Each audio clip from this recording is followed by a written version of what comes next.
ये कैसे संभव है? हम दोनों मिलकर भी नारायण को इस बंधन से मुक्त करने में असमर्थ।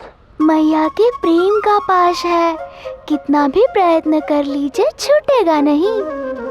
आइए देवगण, मेरी सहायता कीजिए।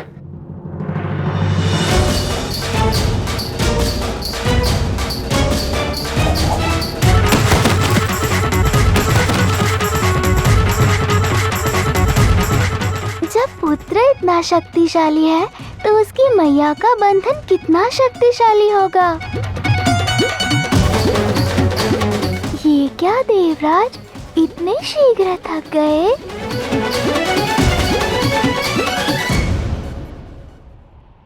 बस, बात हुआ। यदि शक्ति से नहीं तो शस्त्र से तो ये रस्सी अवश्य टूटेगी। अब मैं इस डोरी को तोड़कर ही रहूंगा, क्योंकि ऐसा कोई बंधन नहीं जैसे मेरा देवराज इंद्र का वज्र न भेद सके।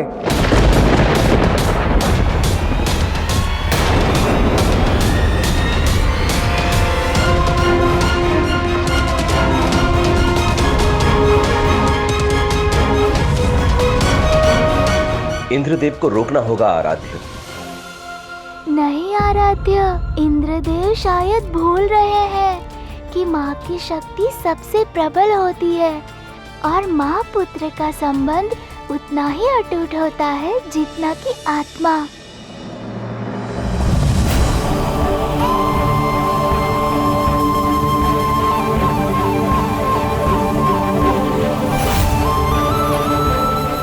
जिस तरह कोई भी शस्त्र आत्मा को नहीं भेद सकता, उसी तरह माँ की शक्ति को भी नहीं भेद सकता।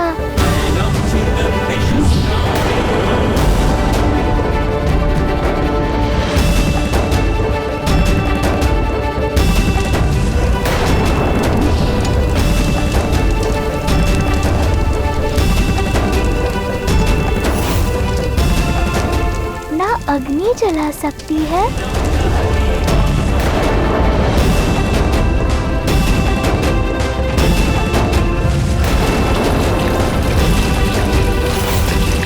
ना पानी गला सकता है।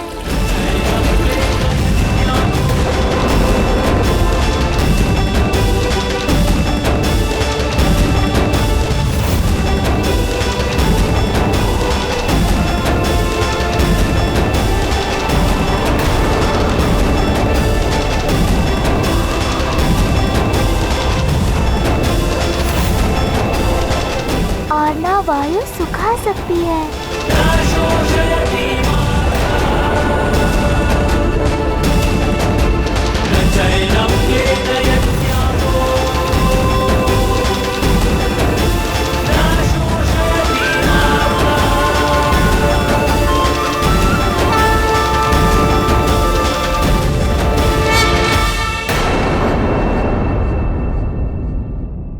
महादेव, ये गांठ खुल क्यों नहीं रही है? सूर्यदेव, ये गांठ इसलिए नहीं खुल रही है क्योंकि ये मातृत्व की शक्ति से गठित है।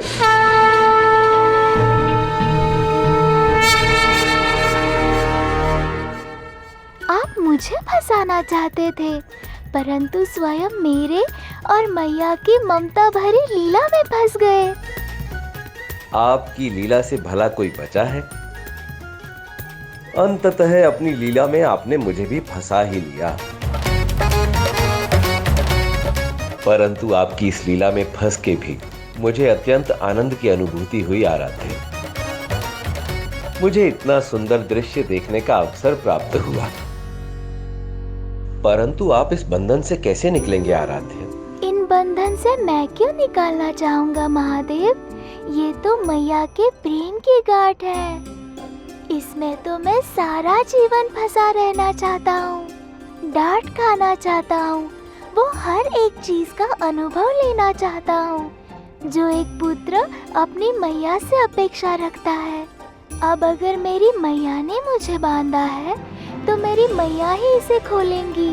आप सब जाइए।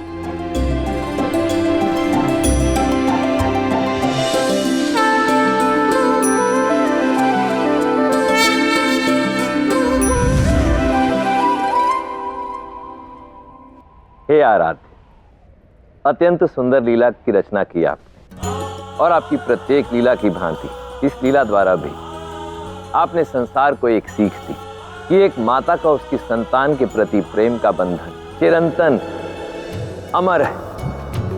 ये बंधन कभी समाप्त नहीं होता, और ये सीख संसार कभी भूलेगा नहीं, सदैव स्मरण रखेगा कि नन्हे कान्हा की ठिठोली पर कैसे यशोदा मैया उसे डांटती थी, फिर क्रोधित होकर उसके पेट पर रस्सी बांधकर उसे वहीं बांध देती थी। संसार में जब भी कोई इस लीला का स्मरण करेगा उसे असीम आनंद की अनुभूति होगी,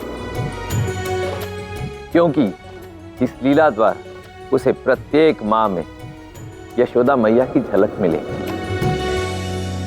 और प्रत्येक संतान में नन्हे कान्हा की। इसीलिए आज से ये संसार इस लीला को दामोदर लीला के नाम से पुकारेगा, दामोदर लीला के नाम से पुकारेगा, दामोदर लीला के नाम से पुकारेगा।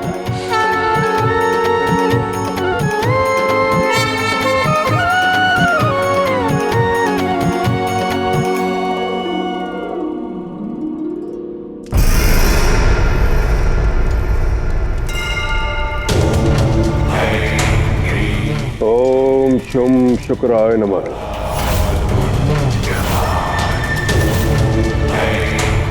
ओम शुम शुक्राय नमः।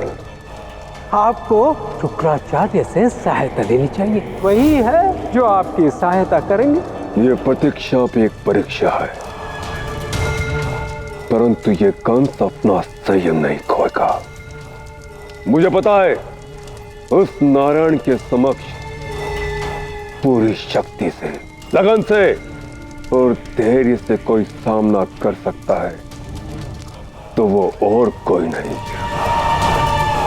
असुर गुरु शुक्राचार्य है।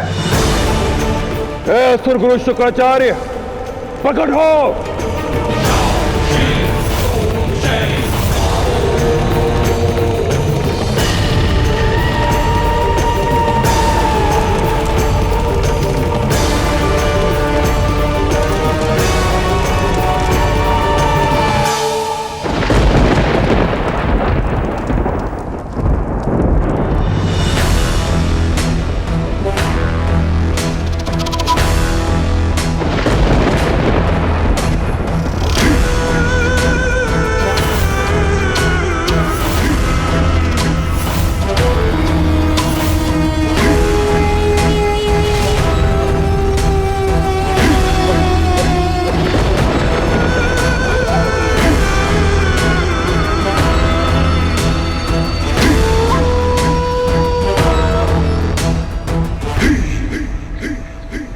तुम्हारा तप पूर्ण हुआ कंस, कहो कैसे स्मरण किया मुझे?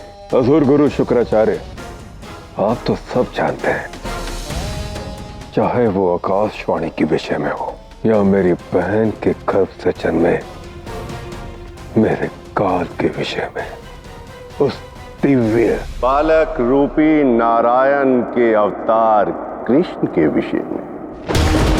हमें पता चला है कि पूतना के समय में भी वो वहीं पर था। महाराज वो बालक दिव्य है, नंद के घर पर, और उसका नाम कृष्ण है। हाँ, वही दिव्य बालक नारायण। पूरी सृष्टि सोच रही होगी कि महाबली कंस उस बालक से भयभीत हो गया। तो क्या कंस भयभीत हो गया? कदापि नहीं, बस उस बालक के मिलने पर का विलंब है। मैं उसे उसी क्षण अपने इन्हीं हाथों से समाप्त कर दूंगा। मेरा स्मरण करने का कारण? गुरुदेव, मेरे इस कार्य के लिए आपके मार्गदर्शन की आवश्यकता है। मेरे ही मार्गदर्शन की क्यों? क्योंकि इस पूरी सृष्टि में उस दिव्य बालक से द्वेष और तिरस्कार अगर कोई करता है तो वो आप हो। और गुरुदेव, मुझे तिरस्कार का कारण भी कुख्यात है। ये असुर इस संसार के अपराधी। यदि आवश्यक हो तो आप मेरे प्राण ले लीजिए नारायण, तत्पश्चात आप इन असुरों को मार सकते हैं। तो अब निर्णय नहीं बदलेगा। नारायण!